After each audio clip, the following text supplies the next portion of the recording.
যাওয়া হবে। সেদিন আমার নবী উম্মত গুলাকে জান্নাতে ঢুকায়, যখন জান্নাতের দিকে কদম রাখবে হঠাৎ একটা শব্দ জাহান্নাম থেকে আসবে। শব্দটা হচ্ছে ইয়া হান্নান ইয়া মান্নান। আমার নবী দাঁড়িয়ে যাবেন, জিবরিল একটু গিয়ে দেখ আমার কোন উম্মত ওই জাহান্নামে আর আছে কিনা, একটু গিয়ে দেখ, আমি তো ইয়া হান্নান ইয়া মান্নানের জিকির শুনতে পাচ্ছি। জিবরিল বলে ইয়া রাসূলুল্লাহ, ইয়া হান্নান ইয়া মান্নান তো অন্য নবীর উম্মতরাও বলতে পারে, আপনি কিভাবে শিওর হলেন ওটা আপনার উম্মত? বলে জিবরিল রে, আমি সেই নবী যেই নবী উম্মতের কণ্ঠের আওয়াজও চিনি। সুবহানাল্লাহ। জিবরিল, আমি সেই নবী যেই নবী উম্মতের বাবাকেও চিনি।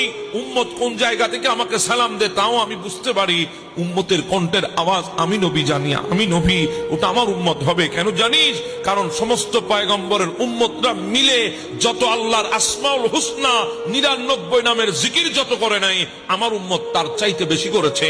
ইয়া হান্নান ইয়া মান্নান, এটা আমার উম্মতের শব্দ, আমার উম্মতের কণ্ঠস্বর। একটু গিয়ে দেখ না জাহান্নামে আমার কোন উম্মত আছে কিনা। জিবরিল যাবে, আসবে, ইয়া রাসূলুল্লাহ কাউকে তো পাইলাম না, আপনার উম্মত নাই, সবাই তো জান্নাতে চলে গেছে। ইয়া রাসূলুল্লাহ কাউকে তো পাইলাম না। আমার নবী মনে মনে চিন্তা করে হয়তো আমি ভুল শুনেছি, আরেক কদম দিলেন, আবার সেই শব্দ ইয়া হান্নান ইয়া মান্নান। আমার নবী দাঁড় হয়ে গেছে। আল্লাহ তুমি বলো না জিবরিলকে সে গিয়ে একটু ভালো করে দেখার জন্য। আল্লাহ বলে এবার জিবরিল জানা, আমার নবী তো সরবে না, সরবে না, আমি জানি সরবে না, কারণ উম্মতের জন্য দিমানা। যেই নবীকে মকামে মাহমুদ দিয়েছি, মকামে মাহমুদে উঠে নাই শুধু উম্মতের জন্য। আমি মকামে মাহমুদ দিয়েছি, আবা আইয়া বাযাকা রব্বুকা মাকামা মাহমুদা, মকামে মাহমুদের উপরে বসতে বলেছি, কিন্তু বসে নাই শুধু উম্মতের জন্য। সেই নবী জান্নাতেও যাবে না যদি উম্মতকে যদি না পায়। যা একটু গিয়ে দেখ। জিবরিল আবার যাবে, আবার বের হয়ে আসবে। ইয়া রাসূলুল্লাহ, লিস্টি বরাবর তো সবাইকে নিয়ে এসেছি, লিস্টের মধ্যে তো আর কেউ খালি নাই, মনে হয় আপনার উম্মত নয় সে, আপনি চলে যান জান্নাতে।